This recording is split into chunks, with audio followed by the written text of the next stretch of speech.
Testing 1, 2, 3. Yep. Okay. It doesn't happen often. It took me a long time convincing Chris. So he's the owner of the 60 series that we're building, and it took me a really long time to get him to come on board, to at least be able for me to explain to him where are we at the stage of his car. So Chris, it's nice to have you here. I'm sure you're happy to be here. Yes, I'm definitely happy. Okay. I didn't know this interview was going to happen. Yeah, but it's happening. Instant. For me, I think you are not aware what's going on or where we are in the build. I mean, you roughly know, but not truly know. So we start with the base, which we always do. So this car is going through the full stage of restorations that we have, meaning we're going to do everything from axle, from an engine swap. So it's a resto mod as well. We put a supercharger on it. It's going to be painted, interior, sound system, everything will be going into this vehicle. So now, so if we could move a bit more forward to see the stuff. So these are the things from the Chris. It's easier for me to talk to someone. So this is the stuff that is actually from an 80 series that we have made to fit into a 60 series. And the one thing in Malaysia is the issue is we still have to maintain the chassis of a 60. We can't just do a body swap, because that's what we talked about, whether we can put the body of a 60 onto a 80 series frame and call it a day. But in Malaysia, that's something we cannot do. So we have no choice but to integrate an 80 series axle system, suspension and everything into a 60 series frame. And what we managed to do successfully is maintain everything in 80 series. So we're running the MRR from Dobinson. These are just some of the parts that are here, just so that people have a view. We've got a 4-inch lift from it. We've got the whatever adjustable links that we can get on, we're getting on. The front steering system and all that will be 7075 aluminium that we're going with. So ball joints and everything replaced. Like you can see, even the brakes, this is how we get half-cut components. So these are components that normally we get from Japan. Look, they're not in good condition. So you can't just take them, stick it in, and expect to drive. So everything is going to be built back. All the bearings are going to be replaced. Lockers are going in. So this was, initially you can see here, an LSD axle, but we are putting in lockers, front and rear. It's going to be ratioed to 4.56. That's right. Which was for 35-inch with an NA V8 2UZ. Oh. But the fact that since now we going 40 inches. Since now that we have a 2UZ supercharged in it, technically with that ratios, 37s would not be a problem. So great. Yeah, so I mean, it's just something that we have. There's only slight modifications that we had to make to the axle, like just the height, the width of the coil mounts where they go in, just to properly fit the 60 series chassis, which is slightly a bit more narrower than the 80. But everything else is very factory. So if you come here and see the links and mounts, so like this is the penhard bracket that we did. Like if anybody, you can come on over here, man. It's easier for you to see. So get the camera in here as well. So if someone looks at this frame, they will think like, oh, this wasn't this here before. So no, this like a penhards were made in. We put a cross member in there to have the links for the 4 links at the back. So all that was added in. There's just a bit more welds to do before we split the cabin from the chassis. So we're going to split the cabin from the chassis. We're going to put it on a roller that we made for body. So the roller is outside over there. So that way we can just push the body alone and work on the chassis and engine separately. That's right. So basically it'll be in 3 different sections. That's easy like for you to understand.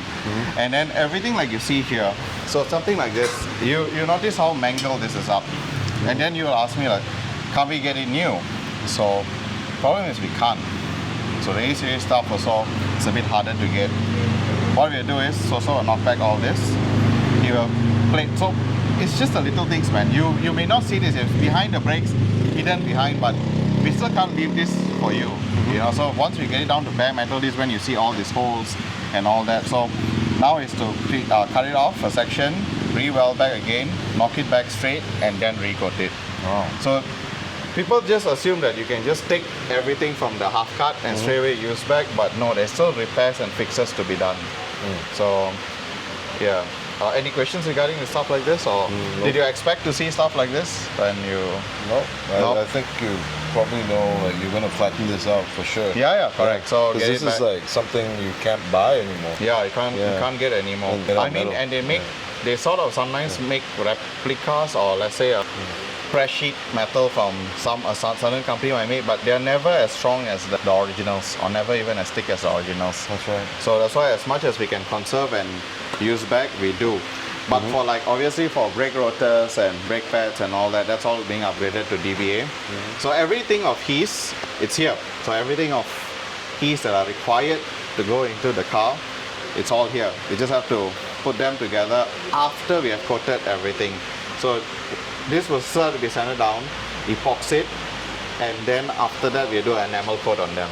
So that's what we do for our base on for our axle builds. And then one more thing was we were very lucky is at least the half cut that we got, everything was straight and true. So there's no weird stuff going on. But yeah, so all this went down to bare metal. Previously we have a lot of images from previously how it is. But yeah, so everything is back to bare metal. And then let's go to the front, the engine, where it's the fun part. So what we did for, so what we did for in upgrade wise, the one that's the heart of everything, you wanted something a bit more over the top. I think very Refined. over the top. I wouldn't say refine's the word. Refine is not the word. Refine is never the word for this car. So he wanted something a bit out there. As far as I know, 2UZ in 60 is not a common swap. I don't know of many, at least not in Malaysia. So, but we made it work. So it's using back factory 100 series engine mounts that match back to the 60 series chassis. It's still got a 100 series gearbox, but we put a part-time transfer case kit from Mark Adapters. Reason being is anyone knows a 60 series, they have an issue of the front shaft being at an extreme angle. That's something that's just by design. So you have to run it on a part-time forward drive kit to make it work well. And then you didn't just do a 2UZ, you wanted us to put on a supercharger, which for us is our first putting on a supercharger. Like I mean, we put a supercharger engine in something, but we are first time putting on a supercharger on an engine. And then you wanted to take it one step further. You just didn't want the supercharger on the engine, you wanted the engine built as well. So forge it's I thought it was part of it. no. It was. I mean, you could run the supercharger as is with a stock setup, like a stock engine. It's been shown many times. That's what we're actually doing with Frankie's 100 series. So it's just a supercharger on it, and then that's it. But you are wanting to build back the engine with forged components, high flow injectors, and the thing is, luckily from Bullet there is the XCD, the XCDE ECU piggyback, which can allow us to do all that. That's right. So yeah, I mean, what else you want to add? I mean, like things like, I would say refined, then I would say electric side steps. You know, fair enough. That's what that would be something more refined I for thought a 60. methanol injection was refining. Well, yeah, so people, so the one more thing that he did add is also, we are having a methanol kit put into this as well. I'm not even sure why. You know, I think I told you many times that we might not need it, but you were like, better have it and not need it than need it and not have it.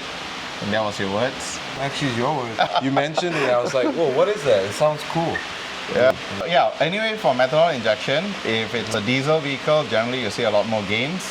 You do see them on petrol vehicles as well, and especially if something is force inducted or supercharged, then you can get gains from that as well.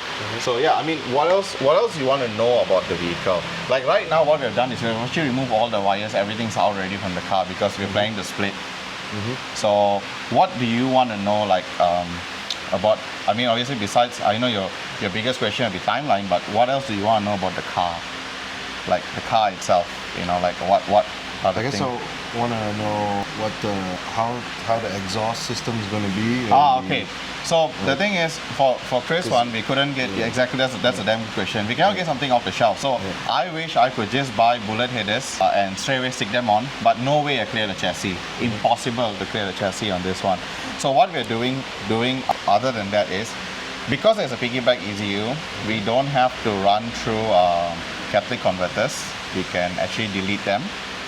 So again, this depending on rules on different countries, this is allowed in Malaysia. For Malaysia, that's all right. We can still get the proper approvals and all that. So, but we're having MagnaFlow and Bola stuff put in. So the rear Really? section, yeah, Bola? So the rear section will be Bola rear ends. I sort of like the Bola rear end because of just how it looks visually. They tend to have that muscle look. So I think it suits the theme of the build. And then for the center box and all is from MagnaFlow. So these are all just very free-flowing stuff that we have to custom. There's no kit that we can buy that will be like, 2UZ engine on a 60 series chassis frame, going through 80 series axle components. So everything's custom. And we are thankful to have laser welding in-house, so we can, like now we can build really nice stuff. So yeah, that's a part of it. And generally, why you don't see the exhaust being done, because it's not a long thing to do, but it's best to have every part of the car back together, finalized, wires-wise, because you want those to run away from fuel lines, you want those to run away from brake lines, anything that you can keep them away from, that's what you want to do. So the exhaust always sits after all that. Yeah, that's the thing with this one. But we have already fired up the car, gone through all the gears, we know everything of all that work. So there's nothing for us to worry about in that segment anymore. So yeah. Talk about the custom airbox. Okay, so custom airbox. Initially, the thought process was, so I scanned the area here to get the most amount. That's why with a sheet of stainless steels all just came today. We just got in the shipment. So right now, what the goal was initially was I was trying to mimic the factory airbox. There's a square box from Toyota. So I was trying to mimic that. But spacing wise would not be possible in this car because we're still running the dual batteries in the front. So if we didn't have a battery box here, it would be pretty easy to make it really super large. In this case, it would have to be shorter and actually much more wider. I am using the filament from K&N that is a 3-inch in, a pot filter, basically all covered up. The only thing about that is adding in a snorkel later on would be a problem. So I hope that we don't need to add I wouldn't want to add a snorkel because right now it's being built with the mindset where we don't have a snorkel. Yeah, so if we can have that, but anyway the design is there, it's out, just not in the car. Yeah, next up. And another thing, this car is 24 volt originally, and that's a lot of a problem for a lot of stuff, but thankfully most of the things we are upgrading to 80 series. So power window motors are 80 series, 12 volt. The only thing that we start to run a converter to is the seat. The driver's seat has electric lumbar support that we wanted to maintain, and it works. Yeah, so that's going to be converted. And the rear wiper, I can't get a suitable motor that runs on the same design that runs on 12 volt. So that will be converted to 24 volt. So that's the things that will stay 24 volt, but everything else is 12 volt. Even the aircon system that we pull out. So I don't know if you know, when you first got the car, your AC wasn't working very well, but the reason for that is we figured out that what they did was they swapped it with the power relay. Hence why it shorted out. It would have never gotten to work. And then they cut a hole in the box to put in their own resistor. So now I'm trying to see if I have still my old box from my 60 because I'm not using it anymore. I'm running a different system so that I can put it back, cover it all back up to factory. So because they cut a hole onto it, but now I want to go back factory. But that's the problem with working with 24 volt vehicles. Sometimes it can get a bit confusing. That's right. Yeah, so it's best to either refer to manuals and then work from there. So yeah. But this is the part where, to paint it and to epoxy it and enamel coat it is generally quick, but just to bring it back down to bare metal is the labor intensive process. You see, so yeah, that's just part of the process that we have to do. We're getting new shafts, right? Correct. So the rear shafts are still Toyota. They are actually in very good shape. The splines are very good. But the front we are going with RCVs. I don't know if you're going to wheel with the car. We're waiting for the back one as well. when it's available, right? The rear, you wanted to, is it? Yeah, it's all because we rear? can't get in right now. You wanted the rear as well? I thought it was only the front. Really? Oh. You're talking about the rear as well? No, I always thought. I thought they come in a pair. No, Okay. they don't. They are just a pair of the fronts. Okay. Yeah. So it's the I front. guess we're getting the rear then. When it's No. available, right? I mean, yeah, but you technically don't need it, right? Like most of the other two UZ80 that I built is only running front RCVs. So I'm running rears as well, but you technically don't need it, lah. Oh. Yeah. Maybe if you go. It's like methanol injection. I don't need it. But No, I need it. Yeah, so that's the thing. But anyway, I think so that people know what made you get a 60, man. I like the classic look. Okay. With the chrome and everything. I just wanted an heirloom car, sort of. I see. deal. Something to have and keep in the family. Okay. Something to have. Like But a was this little project car? ever something that you had young or No. I've always driven a local Perodua car. Like it's a Mighty. Yeah, if you got to know him, he's the Axias. his family is just basically all that, like Kalisa, Axial, and literally all the small K cars. That's what he used to do. Yeah. And I mean, forward driving, is this something that you wanted to always get into, or? Yeah, I had a lot of interest. I think when I started watching your videos Okay. with the 80 series and all that, Okay. I did wanted an 80 series. I thought that was a better car. Yeah. But of course, I didn't know how much work this was going to be. But I guess this is the fun part. Just So for anyone looking at this grow. for anyone looking like him, see, he didn't know how much work goes into trying to get a 60 up to date into a world where it's comfortable driving. Don't get me wrong, the 60s are good as is. If you just keep them as is with the full leaf spring, don't lift them, don't do anything, just keep them as is. But as soon as you want to make it more modern with the modern powertrain and things like that, sometimes the better platform to start on is 80 series. That's right. Correct. Because everything here you see is mainly 80 series bottom stuff.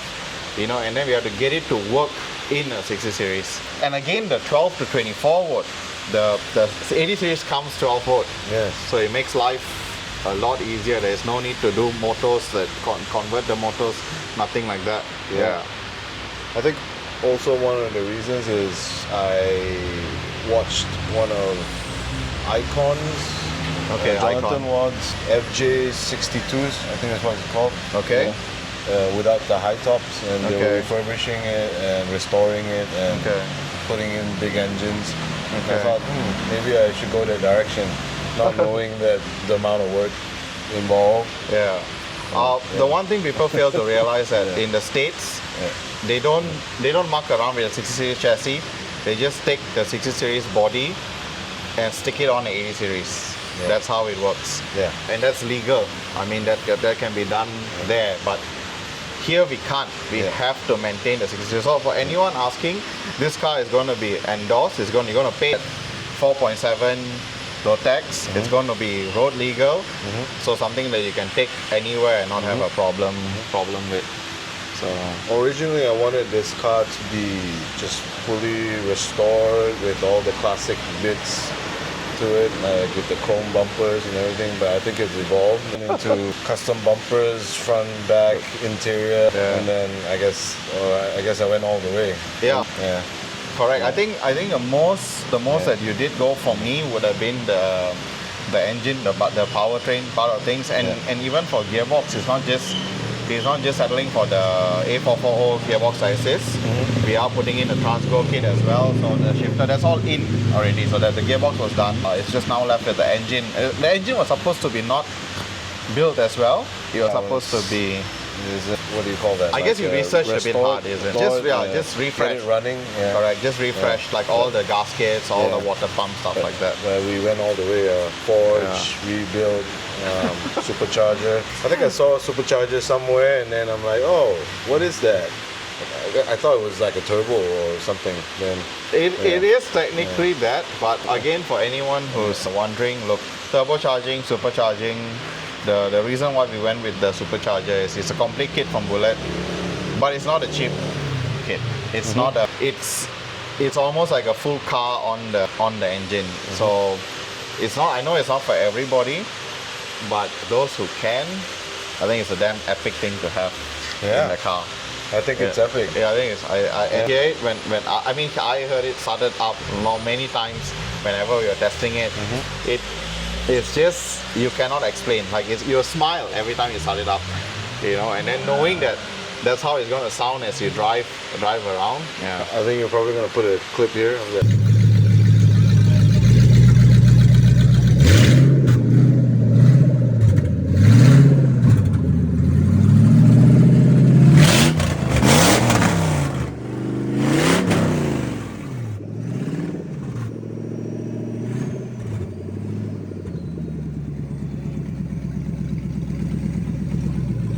Sound. Yeah, that's the only fair thing to do. Yeah. So yeah, man. And the tires, rims. Oh yeah, I mean we they're kept. So yeah, even that we didn't settle for whatever's off the shelf. Yeah. We went with custom forged bead locks. It was something that, and I'm very very blessed that you were willing to put VLZ logo on them. I'm very happy with that. Yeah, I mean it's the first rims that we built with that on it. Hopefully we get the VLZ in the interior as well. Like if it's all happening. I would do a plate for the engine bay. I don't know if I'm putting it in the interior. So yeah, I'm not sure about that yet. But we'll see how it is. Yeah. Anything you want to add, like regarding people getting into this? I think people, when you get into it, you shouldn't like think you're gonna get like a new car. It's definitely not a new car. It's gonna be a long road. You're gonna have a lot of things that you gotta fix. That's for sure. Okay. Like when I first got it, I think the gearbox failed. Whatever that came with the car, and then it failed a week of you having a week of you maybe 2 days or 3 days, and then it completely failed. And to have it sent here to get it looked at. Yeah, but that didn't, like, I didn't give up. And the one thing that people fail to realize is he didn't buy a car that was like bad. In fact, it was a car that was restored. Restored and running. So I thought it was running, restored. I thought I didn't have at least a year with it. Correct. Before, I've already planned to send it here. Because I've been watching all the videos. I'm like, I want to get it done this way, in a certain way. And maybe turn this into something I keep for a very long time, or maybe pass down to my kids or something. Yeah. So I think that's something people have to realize, that you can buy it. It wasn't a cheap purchase. The base vehicle of this was not cheap in any terms. I have a couple of clips of how it looked before we took it apart. It was a beautiful car aesthetically. Yeah, it's got all the chrome bits. Yeah, the paint was somewhat decent. New. In some places, but again, we're still repainting it properly.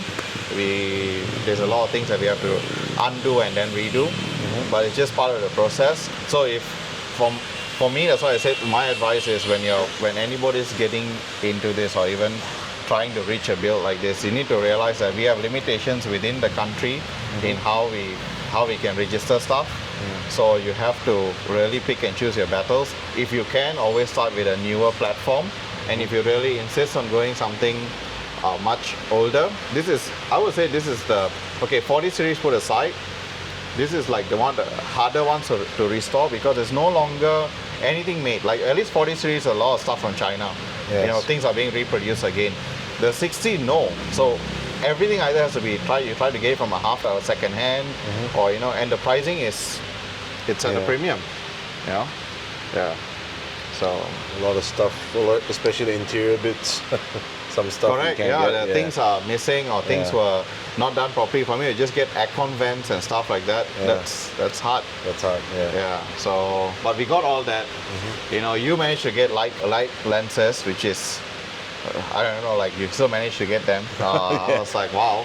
Okay. So, and then this car is going to have a lot of interior accessories added to it as well. Yeah. But overall, for me, I'm really proud of how it turned out, because to get it, I mean, it's easy to say, we're going to stick this in and it's going to be like that, but to get everything to work, that was obviously a changing point for me. So yeah, I mean, my V12 was a nice build, Man, the V12, they got me going. That's for sure. Yeah, the V12 is it's people always say special. Yeah, but to get it running and moving and driving, there's a different story. So I'm really happy where this is heading. And right now, yeah, the only problem with my shop, besides what they're doing right now, the things here, but it's the hoist space. I limit in my height. So if I had a hoist in every one of my bays, it make life so much easier to do the work. But you know, I got to live with what I have. So yeah, that's just the downside. Yeah. Right. Okay. So I think that's all for today. But next week onwards, most of this stuff will be coated. You know, and Chris, I'm really, really happy to have you here. It was very nice of you to drop by. I'm sorry to put you on the spot. I've asked you this many times, whether you can to come on board. But I think people should know how hard is it to do back a car, both on the shop that is building it and more so on the owner of the vehicle. But I hope you're all right with it so far, whatever we are doing. Oh yeah. So, I think this I have the best experience with, even though everything's new to me, but I really enjoyed my whole entire experience. Yeah, and Cheers, some man. more. Yeah. all right. Yeah.